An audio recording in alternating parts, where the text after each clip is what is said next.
Ku nkomerero y'omwezi oguwedde amawanga okuli Bungereza ko ne America gateeka envumbo ku bakungu ba gavumenti ab'enkizo okwali Speaker wa Parliament Anita Among, omwami we Moses Magogo, eyaliko omuduumizi w'amagye g'eggwanga Gen. Peter Elweru, Minisita omubeezi ow'ebyensimbi Amos Lukolobi ko ne mukyala we eyaliko minisita w'Ekalamoja Mary Goretti Kitutu nga kw'ogassi n'omumyuka we Agnes Nandutu.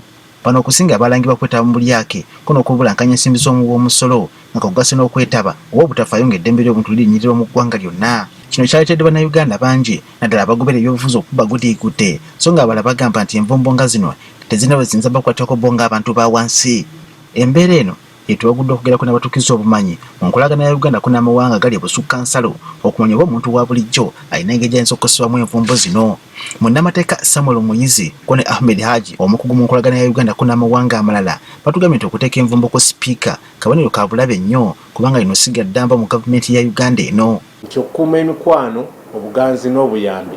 Tosobola kukuuma mikwano nga wakati w'ensi zaffe nga tosobola genda nakwogerezeganya n'abakulembera nsi eyo. Ne wobanga bagibbwako gundi envumbo ezo erinnya oba ekko lisigalawo ffe kye tuyita sanction tail. Balowooza nti ky'okukwata ku baminisita abamu kabonero akalaga nti akadde konna ekiro bayinza okukituusa ku mukulembeze w'eggwanga ng'akulira essiga erifuga.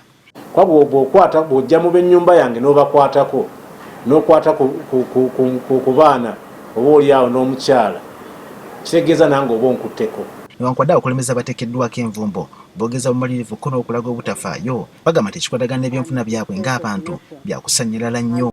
Mu transactions zino eza bank, kuba bank system teri controlled na Uganda, era ajja kugenda mu maaso okulaba nti nno nti sipiika w'eggwanga lino tasobola kugenda ku ATM n'aggyayo ssente.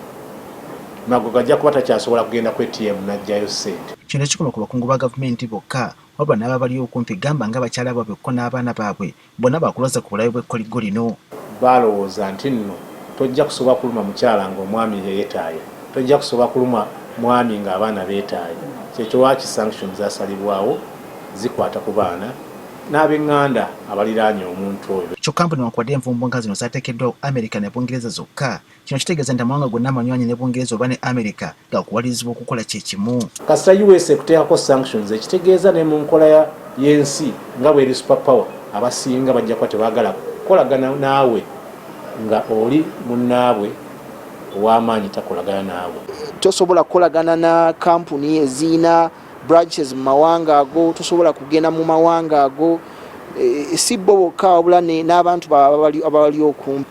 Bw'ababaka ba Parliament ebyokumala gatambula mu mawanga agamu byandika makadde konna kubanga omukono gwa Speaker Parliament tegukyaddamu kukkiriza ku biwandiiko byonna ebibakkiriza okufuluma ebweru w'eggwanga. Speaker ono obanga arepresenting the institution ya Parliament ekulemberwa Speaker, kitegeeza n'entambula zaffe recommendation ya Speaker egenda kuba tekyalina makulu ku member wa Parliament.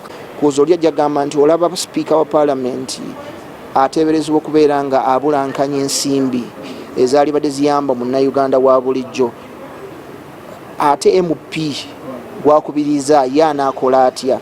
Eri munnayuganda asookerwako oba atera okweyita omuntu wa wansi, omutawana gw'envumbo guno wakugumanya ng'ebitongole binakyo ebibadde bimuwa obuvujjirizi bitandise okuggalawo. Nti oba obadde olaba Papsca project ey'oku kyalo, nti olabawo wali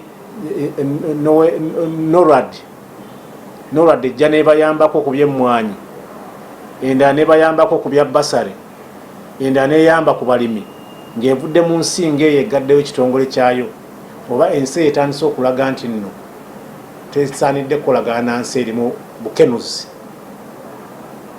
kimanye nti mu ngeri emu oba endala naawe kijja kutuuka mu nsawo, kijja kutuuka mu makaago. Ekyendako nti nabimyuka b'abakungu bano abateereddwako envumbo bayinza obutakkiriza kukiikira abakungu nga bano naddala mu nkiiko ze badde balina okutuulamu.